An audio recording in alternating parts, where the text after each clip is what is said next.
Hello, my name is Anthony Appilato. Yes, we should probably do that. We just did it. Anyway, I'm making a video about Didn't work. about handstands.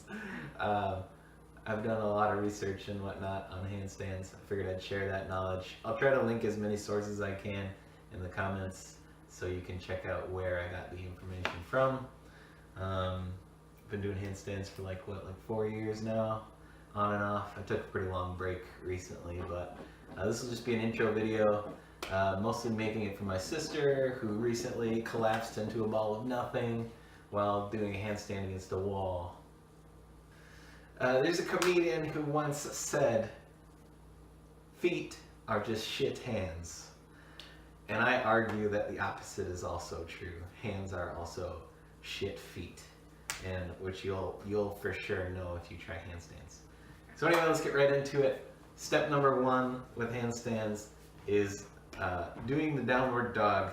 If you can't do downward dog for more than 5 breaths, then you probably shouldn't be attempting a handstand. So my recommendation is take 5 minutes per day to practice something to get better towards handstands. So I'll quick demo a downward facing dog. For those of you who don't know, you basically plant your hands shoulder width apart, extending your arms fully, and you begin from a plank position and then raise your hips. Here you can bend your knees because we don't really care about the hamstring stretch involved in a downward dog. We're more concerned with the upper body. So we want to make sure our shoulders are aligned and our armpits are rotating inward. I'm not going to get too into alignment because I don't feel it's necessary at this point, but try to just get into this position and hold it as long as you can. We'll talk about hand engagement and stuff like that a little bit later, but this is the intro here. So as long as you can do that for a certain amount of time, you can move on to the next step, which would be using your wall friend here.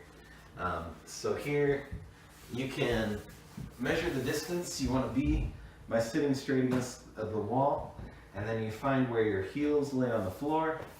You put your hands where your feet were, again shoulder width apart, fingers spread wide, and then you can walk up the wall. And here's pretty safe. If you feel like you want to come down, you just bend your knees and you can come back down.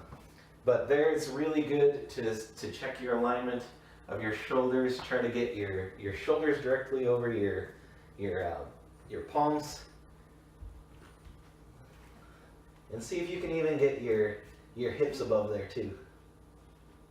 Engage those fingers. Your fingertips should be white. And if all looks good there, all feels good there, again, 5 minutes a day of that, or downward dog, whichever step you're at, just continue doing that 5 minutes a day and eventually move on to the next thing. After that, we can start kicking up to the wall. And for that, you face the opposite direction. A lot of people you'll see, they do the backwards way, and then they walk their hands in toward the wall. Me, I find for beginners, that's not necessarily ideal. So I like to kick up this way. Basically about 3 inches away from the wall. I plant my hands, again shoulder width, hit that downward dog position. Take one tiny step forward. Your shoulders should be directly above your wrists at this point, so you don't need to move your shoulders at all. And now you can swing this leg down and up. I like to take a little test hop, and then the real one.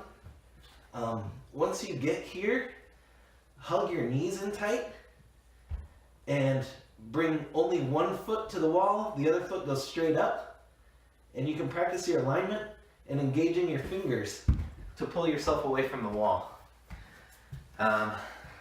If you're having trouble kicking up, you can use a prop. God, I hope this works. I didn't test this.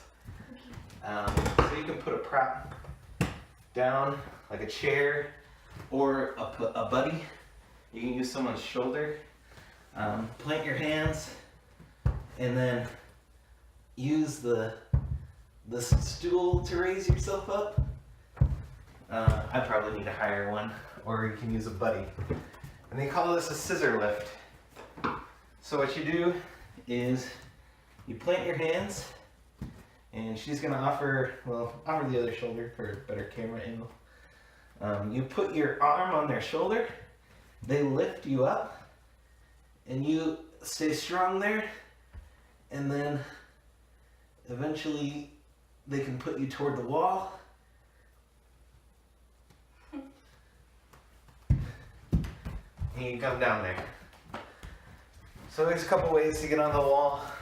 So let's talk about hands real quick. This is the most important part of handstands. Basically, in order to keep yourself balanced, what you're doing is engaging your wrists and fingers in order to find that balancing point. Let's talk about finger engagement. So here I'm pressing my fingers so hard into the ground that you can see that my fingertips turn white. That's what you should be doing when you're doing a handstand, is just engaging those fingers really hard. And then also make sure that you're putting enough pressure on this first knuckle here. If you see this start to tent up, then you know you're putting too much pressure back on this heel, and you need to bring some of that here. The more evenly dispersed your weight is throughout your entire hand, including your fingers, the easier the handstand will be, and the easier it'll be on your wrist. When I'm doing my handstand, my focal point is usually between my thumbs, somewhere in here. Sometimes it's easier to find proper alignment if your head is looking through your arms. So same as if your head was looking straight when you're standing. Sometimes when you're looking down in the center, you get what they call a banana back, or you get a curved back. So just make sure you're aware of that. We're going to talk about the pirouette bail. So once you start freestanding handstands, this is what you need to know in order to not feel like you're going to die every time that you go a little bit further than you should. So basically, when you're doing freestanding handstands, you start in the down dog, you kick up, and then you engage in your fingers to pull your body back into alignment, and then you can balance yourself out that way. If you end up going too far over, then what they call a pirouette bail, which is you take one hand, when you're in a handstand, obviously, you step it forward, and then you fall off to the side. I'll demonstrate that here. Here we go. So here's my down dog, charge my stance, engaging my fingers. Notice my shoulders are in alignment with my wrists. Little test hop. I'm going to use the other leg actually. And I'm over, pirouette bail. So you saw I brought my hand out to the side, and then I just come out off to the side like that. Pirouette bail. Alright, so let's talk about some stretches. You can come on down to all fours and put the backs of your wrists on the ground, and then you can curl in starting at your pinky finger, your ring, middle, index, and then thumb, and just kind of squeezing that as hard as you can, and then let go, and then doing the same thing maybe 2 or 3 times. You can have your fingers point backwards. You can put your palms on the ground with your fingers facing backwards, and you can kind of sit back to feel more stretch if you'd like.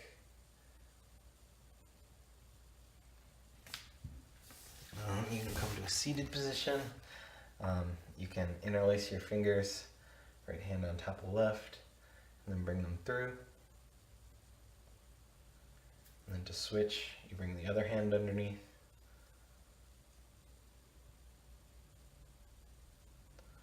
Some things I like to do also, I like to squeeze my wrist. You feel yourself create some space. And of course, opening and closing your hands, they call these flashlights. You do it as fast as you can, squeezing tight. This is actually a good exercise even when you're not doing handstands.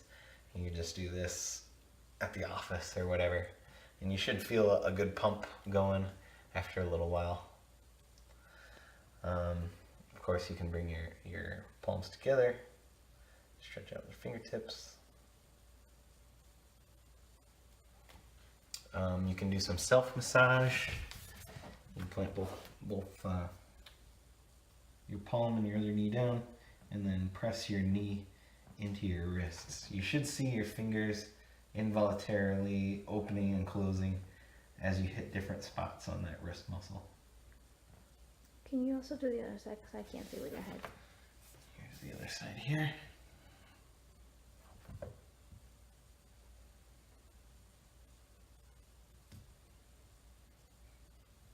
I'm just slowly putting pressure in and then taking it away.